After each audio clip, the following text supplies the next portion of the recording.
Honda Hornet 160 oil change voice over script. Hello বন্ধুরা, bike জোনসে আপনাদের সবাইকে স্বাগতম। আজকে আমরা Honda Hornet 160 বাইকের ইঞ্জিন অয়েল বা মোবিল চেঞ্জ করে দেখাব। প্রথমে 12 নম্বর রেঞ্জ দিয়ে ড্রেন নাট খুলে পুরনো মোবিল সম্পূর্ণ বের করে নিয়েছি। পুরনো মোবিল বের হয়ে গেলে ড্রেন বোল্ট পরিষ্কার করে আবার সঠিকভাবে লাগিয়ে দিয়েছি। এরপর ইঞ্জিনের চারপাশ ভালোভাবে পরিষ্কার করেছি যাতে কোনো ময়লা বা ধুলো না থাকে। কোনো কোম্পানির মোবিলকে আমি খারাপ বলছি না, সব ভালো ব্র্যান্ডের মোবিলই তাদের নিজস্ব মান বজায় রাখে।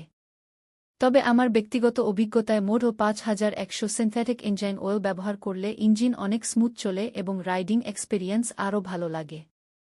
তাই আমি Honda Hornet 160 এর জন্য মোটো 5100 ব্যবহার করেছি। এরপর নির্দিষ্ট পরিমাণ নতুন মোবিল ইঞ্জিনে ঢেলে দিয়েছি এবং অয়েল লেভেল চেক করেছি।